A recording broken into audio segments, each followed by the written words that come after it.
There's a guy down here who runs a show, and he's like, I'm looking to take on interns if anyone... It's like, you're Such 35 asking other 32-year-olds to be your intern. Like, just ask for help, man. It doesn't... I know. In comedy, everything has to be a power dynamic for some reason. It's like, there's no bookers, there's no gatekeepers anymore, so everyone's like, I will punish you. Everyone needs to have... Yeah, everyone needs an LLC for them doing 3 open mics a month. Yeah. Well, I mean, we're part of that too.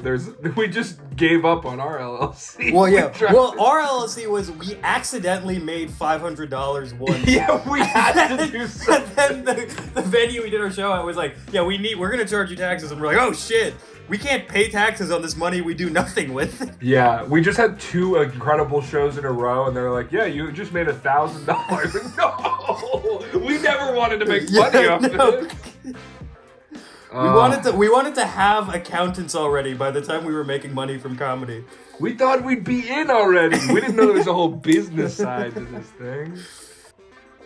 Pete Holmes is very important to me. There, I said it.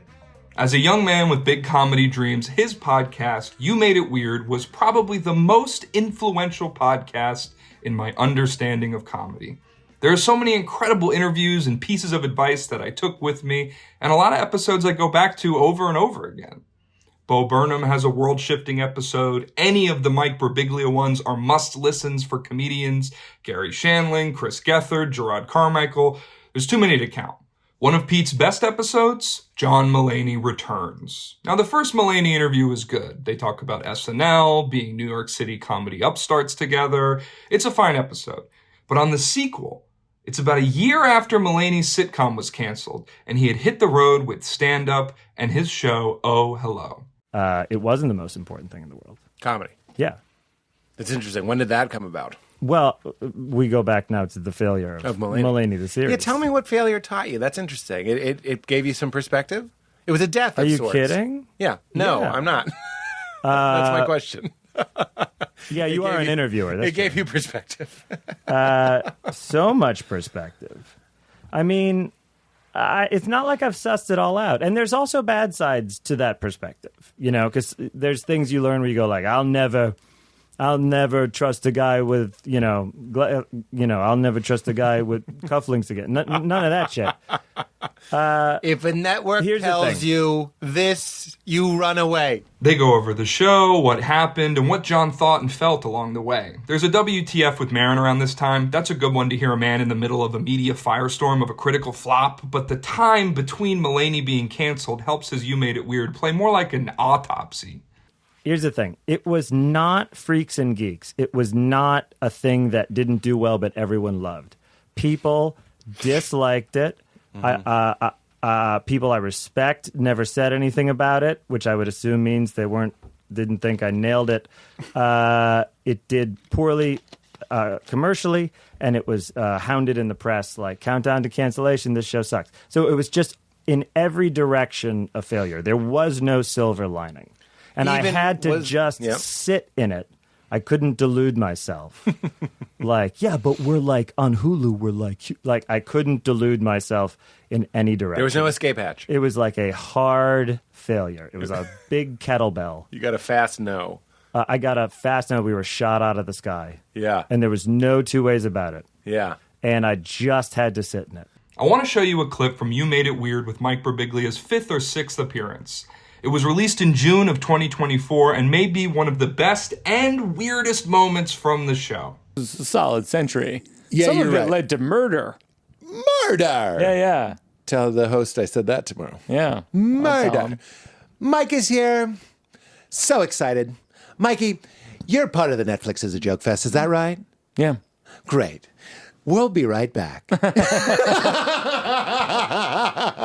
a good impression. Very good. Have you done that for John?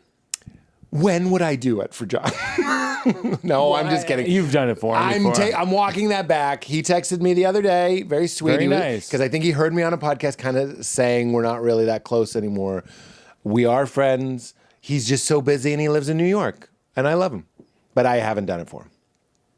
He doesn't live in New York. He said because he lives in New York? I just assumed he lived in New York. He doesn't live in New York. No. Even Katie seemed to know.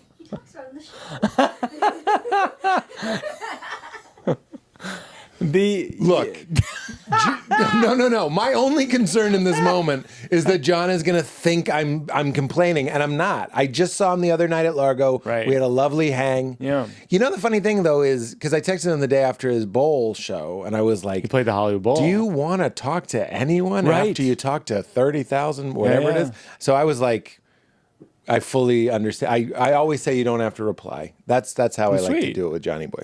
How was that for you? Made my toes curl a bit. I commend Pete for putting it out. He's never shied away from an awkward moment, hence the podcast name. Anyone else narrating that movie would be boring. This actually is a good segue, voiceover, because it came down to you and I for E-Trade.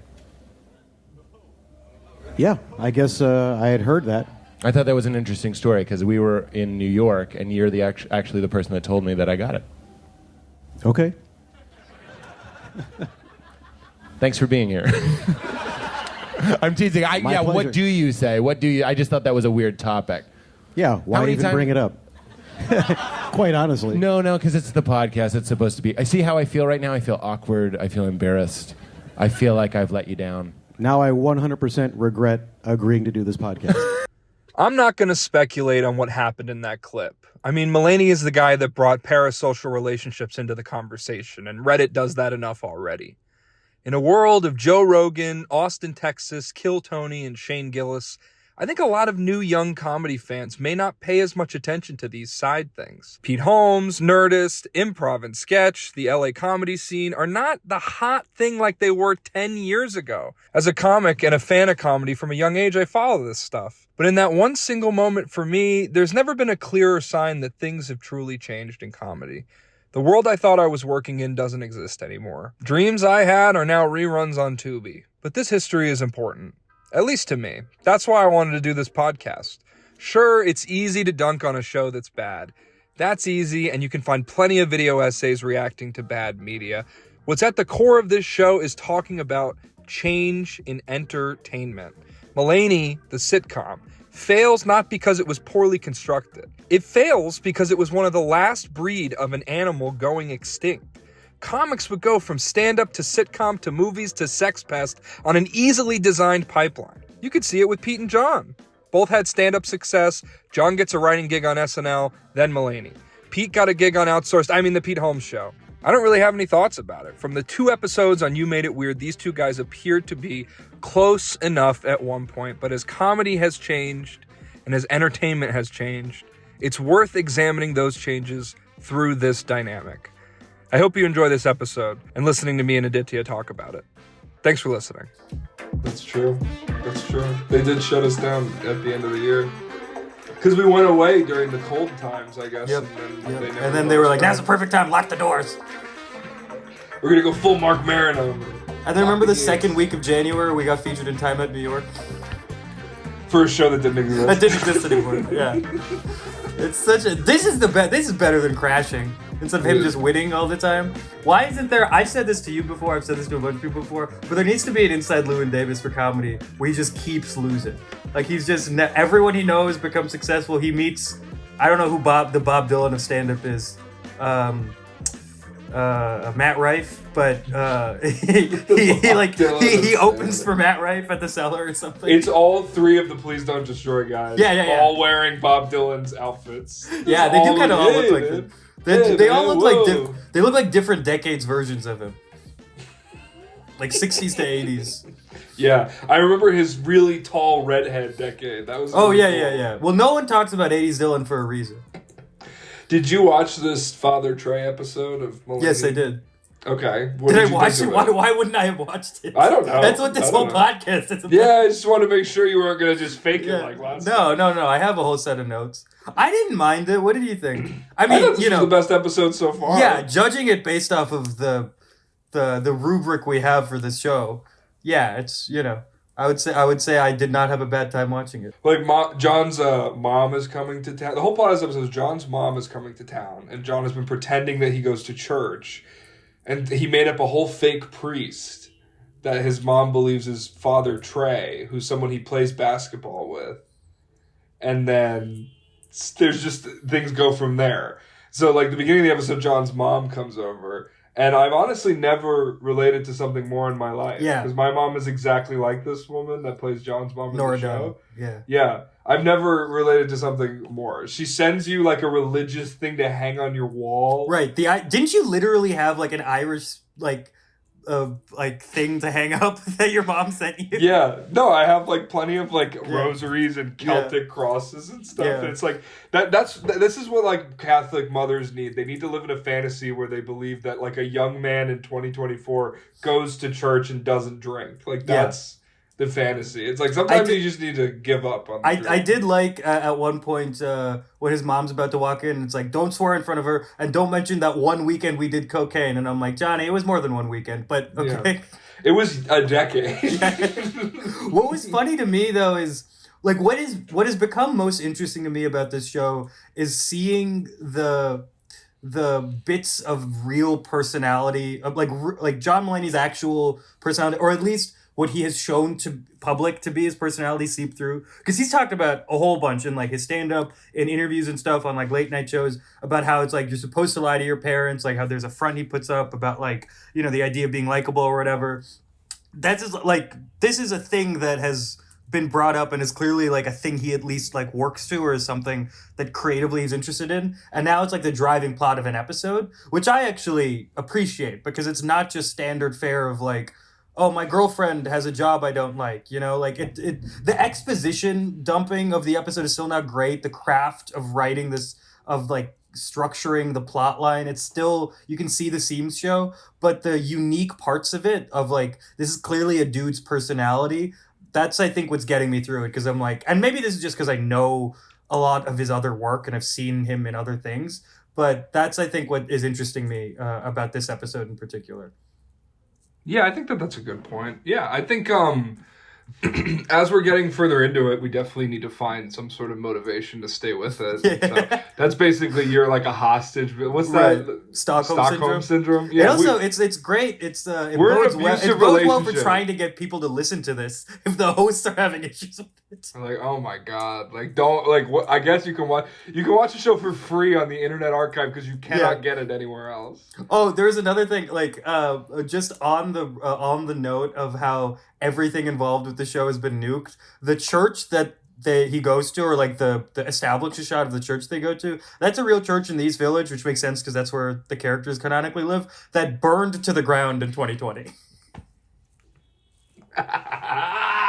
What the fuck, dude? Everything. If you were in this show, you were disappeared. Motif dead, Nassim dead, Andre dead. Well, I mean, kind of. When's the last time you saw them do anything? I that's what I'm saying. Nobody made it out clean. In this episode, John Mulaney kills an old priest in a promise with God. Through God. Like, he has God kill an old man. So that he doesn't have to be honest to his mom. And I think Which he then is honest with her. He then engages with, in his real life, where he traded a successful stand-up career with no matter what happens, he's impenetrable. Yeah. He really is the Bill Clinton of stand-up comedy. Because nothing seems to be taking him down. Drugs don't take him down, you know. No. You know, he put it in, he didn't inhale through his nose. Right. Sex he scandal had sex doesn't with take an him intern. down. Yeah. So the B plot of this episode is Andre and Jane. What is it? It's Andre is taking an allergy drug, but it's actually birth control. He thinks it's for acne, right? But it's birth control. It's estrogen. Okay. Which here's another. It's 2014, 2015, or 2014. A little timestamp is that 100%, regardless of what side it would be on, this would be a trans joke now. Even if it was pro-trans people and a progressive joke, the fact that someone was taking estrogen, that they would riff on that. But because this is like before that's even part of the like. The idea that you had to have a take on it would be part of the comedic conversation. The joke is just that he becomes a buff dude, or like he's not even, because I wouldn't say Andre is a feminine character. He's written as annoying. Odd. He's just weird and annoying, and like, but that's the bit, is that's what he's doing to himself. And then Jane gets on the new birth control, but then slowly becomes Andre, right? Becomes Andre, starts dressing like him, which doesn't really make sense because there's other ways to be. If you're hot and cold, there's other fashion choices you can have. But okay, so this plot point brings us into our bigger conversation here because John Mulaney says on an interview that he did on Pete Holmes' podcast, one of the things he said that I keep remembering. So John Mulaney went on You Made It Weird with Pete Holmes a bunch of times, right? Twice. Oh, okay. Only twice. And now they don't know that they live in the same city. They don't know they live in the same city, man. Can you cut that clip into here? Yes, I have it all edited. It's all pristine. This is like the bantery part where we make fun of these weirdos. No, this is the best part about, I've said this before, but the best part of this show is that it's us acting like we're better than all of his parasocial fans while being the most parasocial people possible. These people, when I talk about someone like Larry David, I want people to realize I don't even view him as a human being, as a mortal. I view him as some kind of comedy god or it's not even, I wouldn't even imagine him to be alive. I'm going to say something weird. Okay. It makes me feel a little bit like a mathematician. Yeah. Or a physicist. And then there's like Einstein. I think we feel that way. Like we are physicists. We're physicists and he's good. Einstein. We're good. No, I get it. And not to force this, when you were like, have you done that impression for John? When I see John, even though we do bits and we laugh and we hug and we say I love you, I love him. Now he's become, it's not a celebrity. Yeah. He's just become so great. I'm still kind of like, it's Einstein. A little bit. Not to make everybody Einstein, but I can't think of another famous physicist. Oppenheimer. Is that legacy tainted a little bit? Yeah, we're making literal content about it as if we know anything. Everything we're saying we're acting like what the writer's room was thinking about a decade ago. By the way, we're recording this on January 9th. 6 days from now is the 10-year anniversary of the series finale of Mulaney airing. We should make a post, by the way, the first post should be in 6 days on the Instagram being like 10 years, never forget. What were you doing when Mulaney ended? All right, let me write that down so I make sure I do that. Mulaney 10-year post. And it can be a picture. It could be that picture of him with a cigarette blowing smoke onto the Twin Towers. Hold on. Sig. I'm just tossing ideas out. We don't have to do any of them. Aditya photo. Horny. You know that photo where you're like. Oh yeah. Wait, the one with you? The one with you and me? Yeah. That's a good one. Okay, so this is the bigger conversation, he was up at Holmes, I'm going to launch from this plot point and sort of get into that. But this plot point is John on the podcast with Pete Holmes, a year after Mulaney gets canceled, he says that one of the problems of the show, it's a minor thing that he says in like a bigger conversation about this show. And if you have any interest in Mulaney as a whole, you have to listen to that podcast because it's where most of the information and the ability to infer anything really comes from because there's no information about this show whatsoever. At least these days. It's the past decade has been like a fucking Cambodian like intelligence purge about this goddamn You will find nothing about Netflix has ensured that you will find year zero. Oh my God. It's really strange because I imagine there's got to be like a forgotten podcast where like the guy who plays Motif was on there being like, man, this show sucks. Like, yeah. Like he do that impression again so we could just cap it. Oh, sorry. No, hold on. Let me get my paint. Gerald, which is what we learned this week. That's how we talk. No, I know. It's not like an Asian accent. It's an American accent. Yes, I'm proud of my black brothers in America. Okay. Man, you're 6 months in Tampa. It's a black city, man. What can I say? I'm the Bill Clinton of Tampa. I'm the first black president of Tampa. You're the first white president of Tampa. No, they said Bill Clinton was the first black president. Oh, okay. Because he was like, he played the saxophone and cheated on his wife. That's why. Yeah.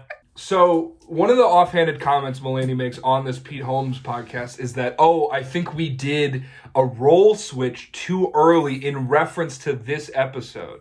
But I don't really see this episode. It doesn't feel like. But what a does he mean by role who's switch. the role switch of who? And Like who? Nassim is becoming Andre, but Andre isn't becoming Jane. You know what I mean? Right. That isn't even. It's a just switch, yeah. one character becomes another, and the other character becomes normal. Right. It's mixing two tropes. It's like body switch, but then cool Urkel. You know.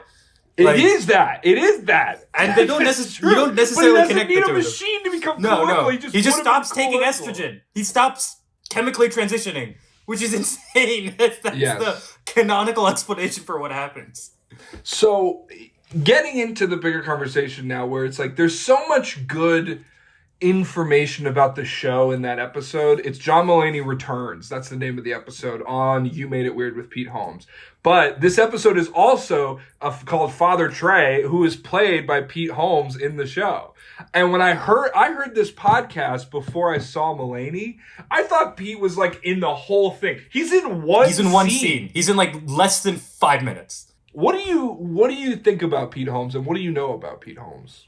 I know a lot less about Pete Holmes than you do. Don't start it like that. I hate that. Don't tell me that. I don't want to be the Bill Clinton of Pete Holmes. Which is probably not a great thing to say for a guy who is a stand-up comedian. But his interest in spirituality can get kind of annoying, but it's like someone who it's clearly not an affectation. He clearly does give a shit about it and like thinks about it a lot. And like he's not like Russell Brand. Right, who's just doing it as like a weird, because he has long hair. Yeah. Because he's a sex predator. That's why he needed a wedding. Oh, and now he's a Republican. Hey, mate.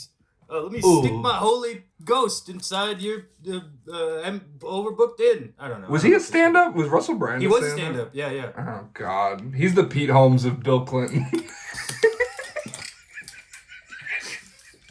The first black president of the United Kingdom comedy scene.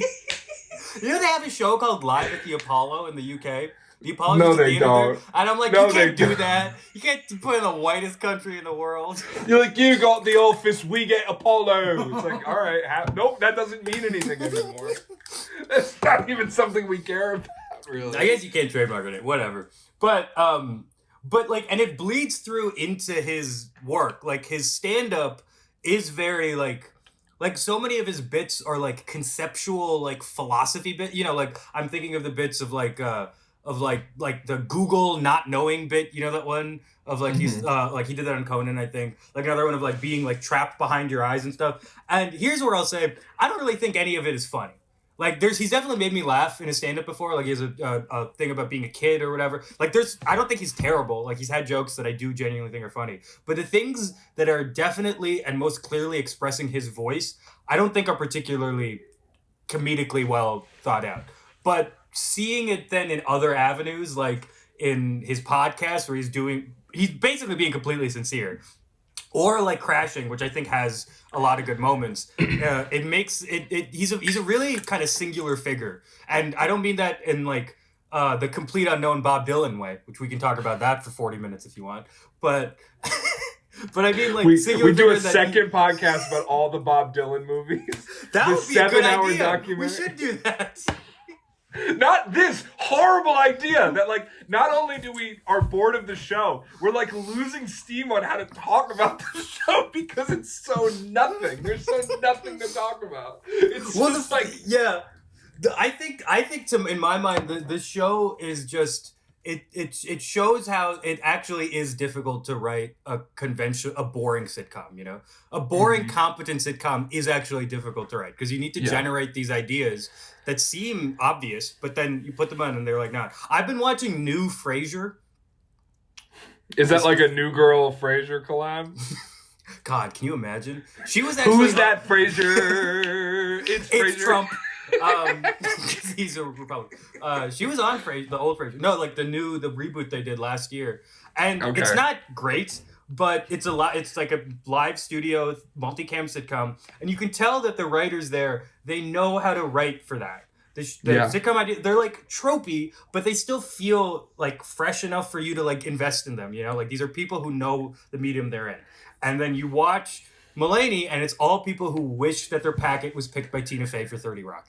And God. Even the guest stars, it's like they everyone in this show You know why this show is interesting? Because it's also similar to, like, Us. And I know that, like, because it's, like, a bunch of people who didn't really fit anywhere and didn't get, like, the meteoric rise in success. And so they're, like, scrounged together the crumbs that they could to build a career together. And Mulaney shines out from all of them. Obviously, he's a very successful working person. But everyone else on the show is, like scrambling to get anything from... And it's, like... I don't know, man. I think it's very interesting. And the careers of Pete Holmes and John Mulaney are very interesting because Mulaney went from stand-up, going on the road with Mike Birbiglia. He went from writing for SNL to having a successful stand-up career. Pete Holmes was like a Chicago stand-up, moved to New York. But they were coming up together. Like, they were in New York at the same They met time. together in New York and did stand-up together. And then they both started writing for TV. I think they both did Best Week Ever together as young comics. Yeah. And a lot of young comics did that. And so they had a lot of similar stuff in an era that is very iconic. In the way that people think about stand-up when, like, I don't know, like a Louis or a Mark Maron or a Sarah Silverman are like running around the cities and the scenes and doing everything either in LA or New York. I think like for us, like this is the iconic. This is just like our that. 20 years ago. Yeah. So we talk about it a lot. Yeah. Early 2000s into 2010s, that kind of era of like getting into that stuff and seeing how things started to grow. When you actually had like UCB was up and running, it was like a trope you could play on and not just like a room owned by the guys that run Adult Swim now. You know, and it's like that the things like that used to be institutions that aren't just kind of like not that UCB, I mean, I paid them over thousands of dollars to do their classes. They obviously have prestige, but it's like you never know, like everything is sort of hollowed out in the way that when you were experiencing it firsthand or listening to it through a podcast, you were kind of seeing that there was like a organic growth in a culture that was coming together to form this like very dynamic comedy scene in New York City of like improv, sketch, stand-up, and then the paths into TV and writing and the way that these comics are able to get in at clubs, get in front of bookers, get in front of agents, get on TV shows. And what people do with those opportunities I think is very interesting because like Mulaney has had failures, but it's like Mulaney's a big failure and his image taking a dent from his personal life becoming public is a bit of a failure, I guess. But like Pete Holmes, everything he's done outside of stand-up has kind of fallen apart in a weird way. He did the Pete Holmes show. I mean, again, like how long are we supposed to do any of this stuff? But like Crashing on HBO got canceled after 3 seasons. And like 3 seasons is like a weird time to cancel a show. It's almost like cancel after the first season or let it go for 5, you know? Right. Like, it's weird to cancel it after 3. So like, and they clearly had more to say. I know Pete and Judd Apatow went on like Conan or something. Yeah, and they said that we'd like to do more. Yes. Yeah. But they were like, you know, it kind of ends, you know, you can kind of tell. But like, obviously, you watch the show and you're like, oh, that's it? Like, he just wanders into the sunset. And so Crashing and Mulaney are similar shows because they're both about up-and-coming comedians or like comedians working in the world, but they're very interesting and like self-respect, like introspective kind of way. That's a really good point because if I was better prepared, I would have watched all of Crashing before this. But it's because it's like in a way you would think that was almost the preferred deal, and obviously it was because it lasted 3 times as long as Mulaney did. But it's on HBO, you know, it's like prestige. It's when did it started in like 2016? So not like a few years later, not like a massive amount of time later, but it's like you would imagine he has much more creative freedom. And it suffers from the same things as like, it's just, it wants to be, it has the trap, like Mulaney has the intent of being a classic 80s sitcom. Weird thing to want in 2014, but whatever. If you can make it work, you can make it work.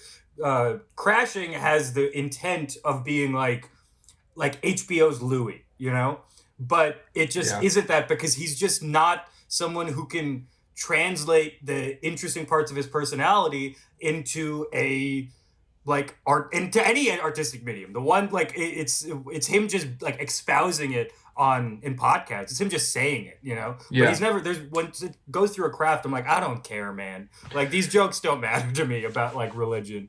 Mulaney showcases the life of the comedian through like personal struggle and like career plateaus Crashing showcases the life of the comedian as an unprecedented rocket to success in every episode of the show is him making an insane move forward and sleeping on like famous people's couches and getting to open for people on the road. And it's like, and he's also like, it's very weird because like Pete is like 40 playing a comedian that's 22-year-old should be 22, but he's not 22 in the show. He is the age that he is, which would be so much more off-putting because all the people he would be hanging out with are 22, you know.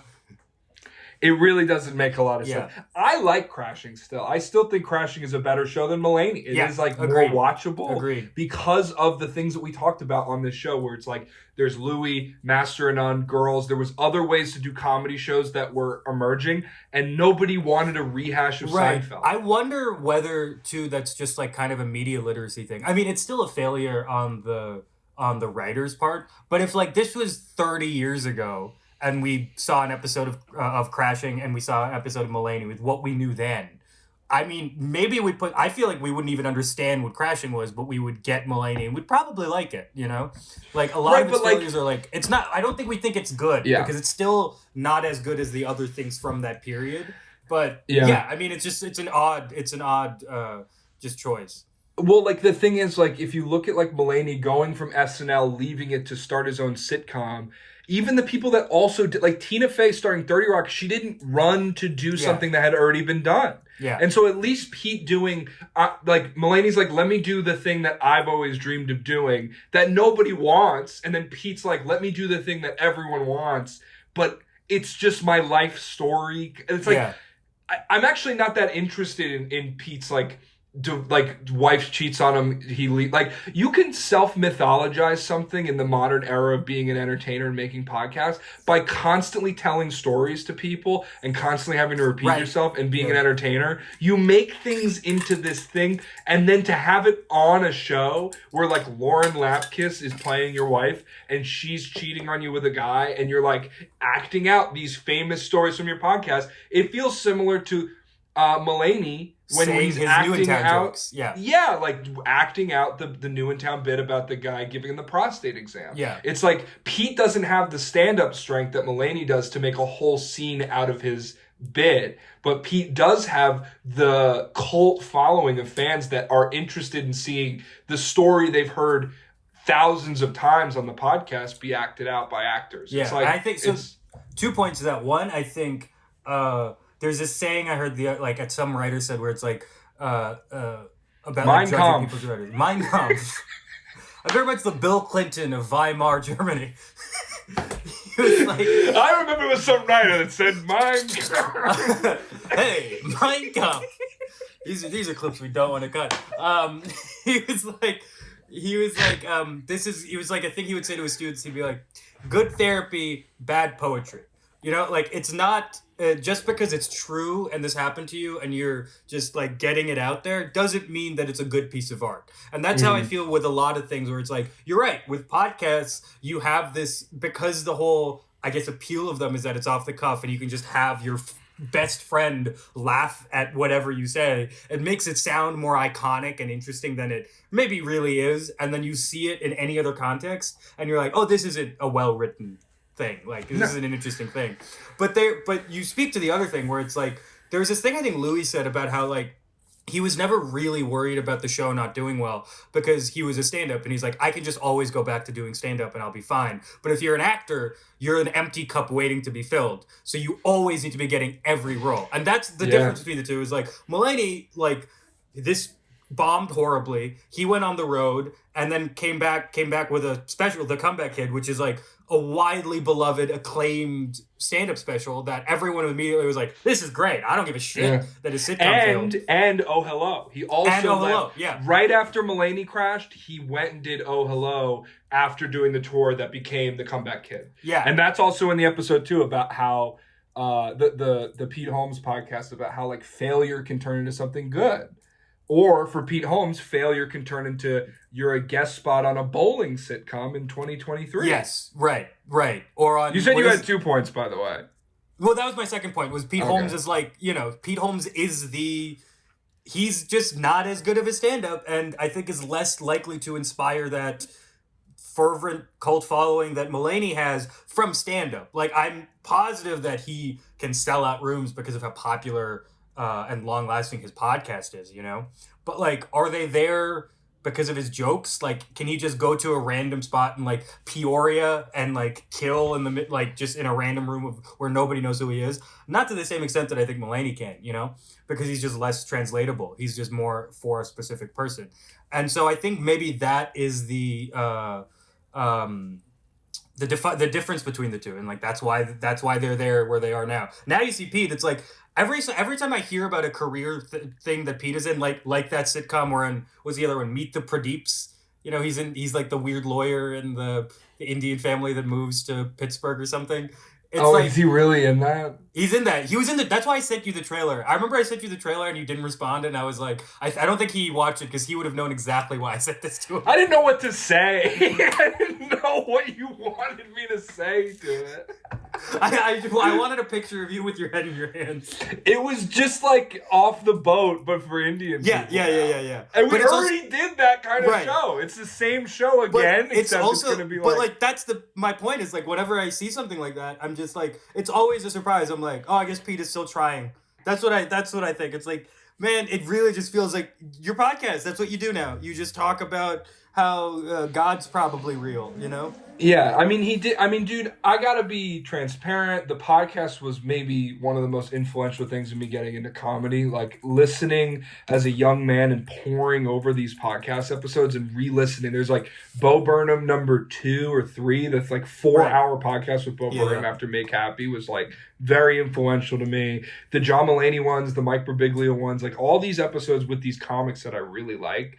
I think that they ended up being very influential. But when you go back to that well after having your own experience. I had my own crashing experience. Yeah. And now I go back to them and I'm like, this is like one of the spoils of being a success is that you get to like pontificate on the nature of comedy and the nature of being and like how things are and like what it's like to be a human or whatever. And like these people that are so like, I don't know, man. I don't know. I think the Mulaney episode after the sitcom Mulaney got canceled is very good and very interesting, but that was in 2015? Yeah. And because the first one was 2012, so the next one must have been in 2016 because it was a year after Mulaney got canceled.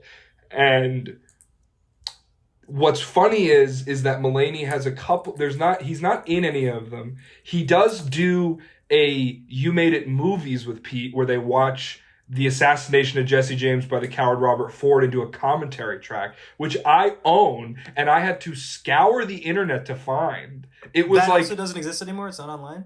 It's like on a weird website that clearly wasn't the original website that it was on, but it has like all of them. It has him and Paul F. Tompkins watch There Will Be Blood because Paul F. Tompkins is like a voice off screen for it. Yeah.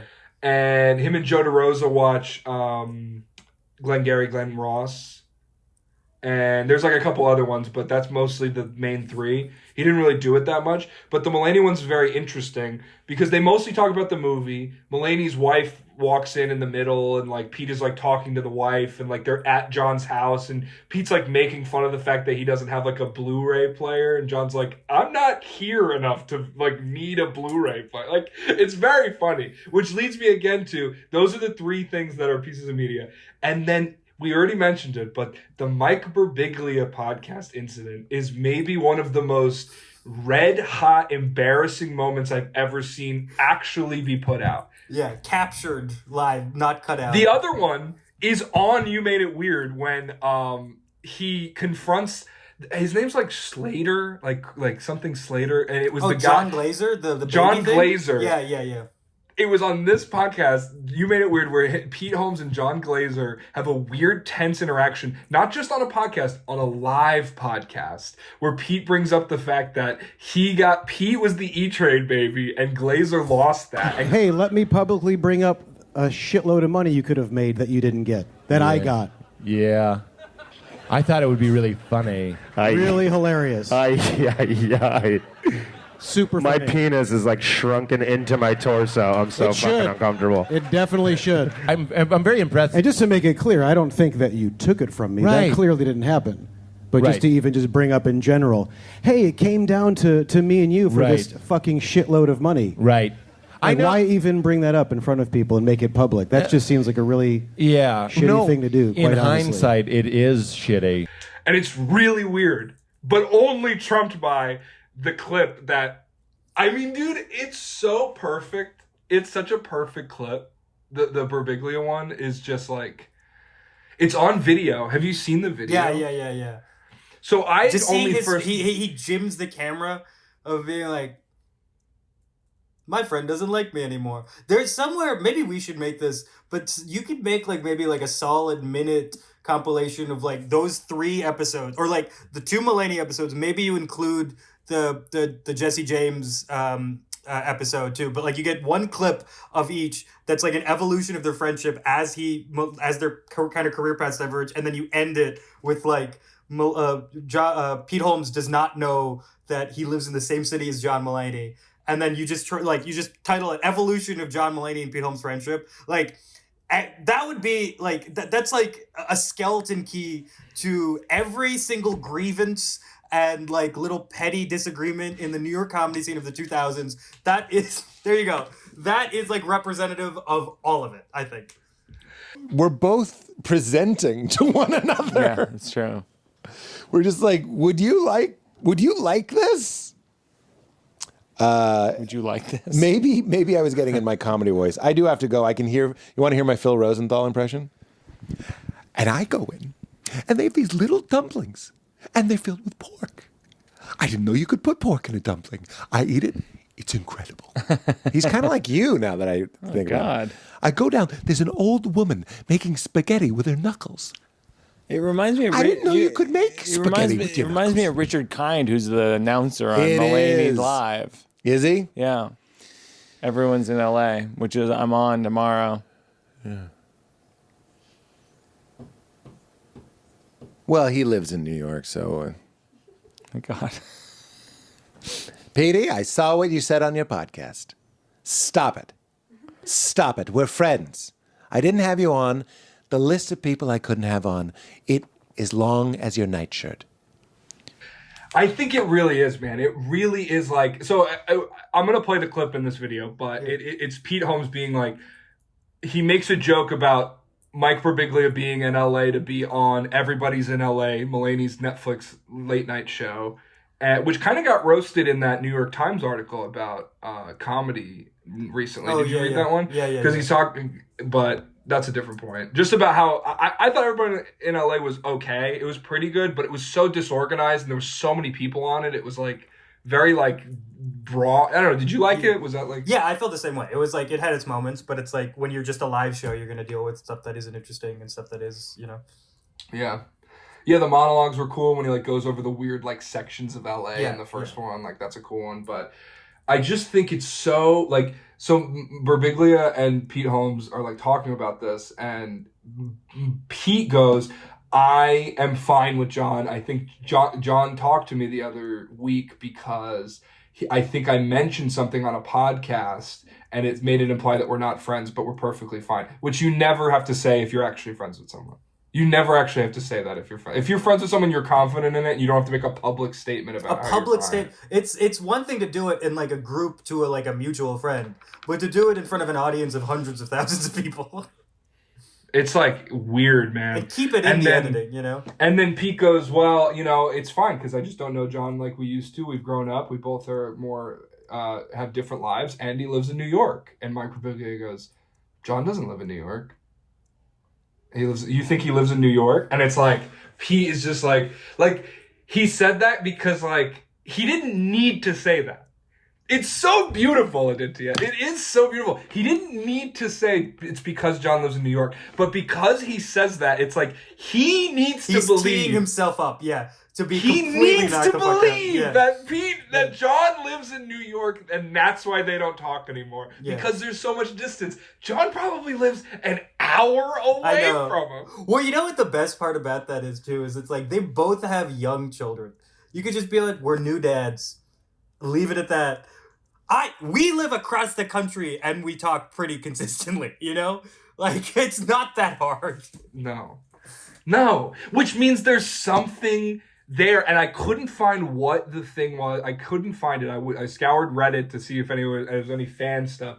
But Pete goes, I think John thinks I'm mad at him because this is like in this, and like I mentioned something on a podcast that implied that we don't talk anymore, but we're fine. And it's like I can't find what podcast Pete might have said that on, and I'm not gonna listen to every Pete Holmes interview from the past like 5 years. Well, you know what it is too, is it's like I also think I could be completely wrong here, and I'm in general like wary of going down the like picking apart two famous people I've never met's friendship.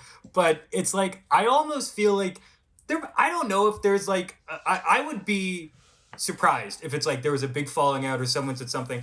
To me, it just reads like something of one guy is a lot more famous. You're seeing him as someone you were exact peers and contemporaries with.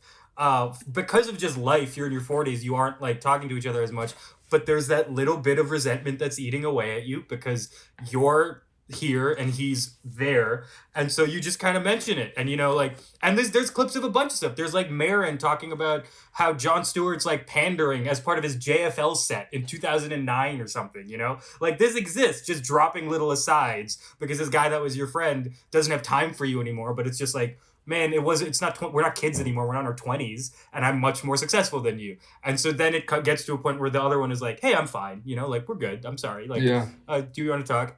But you just can't get out of your own way with it. Like, we've seen this with a bunch of people we know, like someone who isn't even a good friend of ours, someone who just is on the periphery, achieves like wild success, and it like radicalizes people. Like, it just completely warps their mind where that's the only thing they can think about. And so it's like, and I'm sure that's true in cases where people have their own career. You know, Pete has his own career. It's not John Mulaney's career, but he's fine. He's surviving. He's doing well. He's doing much better than anyone. He's had like 3 shows where he's the star of them on network television. Yeah. Like, his television career has been objectively more successful than John Mulaney's. Yeah, just because he can't go on a theater tour, like, who can, man? Like, Shane Gillis goes on an arena tour. You're not competing with Shane Gillis. He's doing the same venues that Trump does when he comes to town. Well, for good reason. Because the same audience coming out. Which I imagine Shane is probably not too happy about either. He's probably like, I cannot believe that this is the audience I ended up with. But Pete got the opposite. Pete got the little nerdy rooms in every little Brooklyn that every city has, and he's going to be doing those venues. And if you want to do that, that's fine. Like, he obviously doesn't do the same rooms that John does to work out his stand-up routines while they both live in LA, because they would have seen each other a lot more and enough to know. And it's like, yeah, exactly what you said is right. Like, I don't care about the dramatics of like why and what. Yeah. I just think it's so funny to have that, because for me specifically, those 2 John Mulaney episodes on the Pete Holmes podcast were so good, and I would go back to them because the Mulaney one, he talks about like writing and producing and making something and what that means and what you get out of that. And so to see that, like, Pete, who obviously these guys had a great relationship, and now they both have children and completely different careers than they used to. They're established Hollywood comedy guys. One obviously more than the other. But it's just like, it's just perfect about how like that stuff. And these guys, like, I expect Marin to make a comment about Jon Stewart. I expect that. You don't expect the God-loving, big, joyous Pete Holmes it's one of those things where it's always like, it eats away at you, you know? I remember, like, I'll just, he'll never see this, but I'll keep names vague. But I knew someone who I was close with who would always like get on my case about like being really like competitive with stand-up and being like, man, just do the work. Like, who cares? This person was not a comedian. And then later they decided to get into music, and they like just randomly expressed like a very specific dislike of a band that we kind of knew that like blew up. And I was like, all right, so yeah, everything you said is bullshit, right? Because it's like, of course you still care, you know? When there's a hierarchy, it doesn't matter where you are, you're always going to be looking forward. Right, everyone's your best friend until like a hot girl walks in the room and there's something everyone wants. And then we were all cut each other's nuts off to get there. Yeah, that's just how it works, man. Yeah. I mean, like, you have your best friends and whatever, and you have people who look out for you, but Mike Birbiglia said when he was writing Don't Think Twice, which is also a great movie that kind of plays into all these themes that we're talking about in this specific episode. He's like, art is socialism, but life is capitalism. Yeah. Where like art, everyone's friends, everyone's having a good time, but the life stuff and wanting a better life for yourself and wanting all this other stuff and like the competition is actually much more based in your life than it is in the actual art. Because at the end of the day, I mean, some people are great, some people aren't, but like you have to be the kind of person that's willing to be competitive to do it. And I mean, that is true. And I wonder, maybe it's different in a utopian, communist state, this would be different. But I almost feel like with stand-up specifically, it won't be, just because like there's the Seinfeld quote that I talk about all the time where it's like stand-up is more sport than theater, because there's a binary, objective way to tell you who did better than the other person. You could get like stand in a room and just with a tally count who got more laughs and who got harder laughs, and you could say this guy did better, and like that's just always going to be the case because it's fundamental to the art form. And I think that it draws those kinds of people, and you can be ambitious and competitive and still be lazy and unsuccessful, and that's where that mindset comes in. That's where the toxic, resentful mindset comes in. It really is a very interesting thing that is very new and very modern. Stand-up as like making people laugh and entertaining people in that direct of a way. Like it's very interesting, man. And I think I don't know, this dynamic between these two guys is worth noting, because it was something that in my head I imagined as like something very well, I mean, they must have had a good relationship until the end of Crashing, because 3 seasons later the final episode is about John Mulaney and he plays an asshole. Right. So they must have carried on. Show. Yeah. Yeah, he was on the final season as like the end goal, the end all be all, and like, I mean, it's interesting how like, okay, so it wasn't just like 2015 and then they were done. It was at least 2018, so it's at least been like 6 years. But obviously, John Mulaney has had a insane past couple years where he's had a child. That's why I also think it's so much less likely there was like a fight or a fallout. There's no way there's a fight. It's just like two guys whose lives happened, like we all have friends we haven't spoken to in 5 years, or we've spoken to a lot less in the past few years, and like that's what happens. In the past 6 months, I have friends I've spoken to a lot less. I have friends who I made plans with who just didn't text me the day the plan came up, and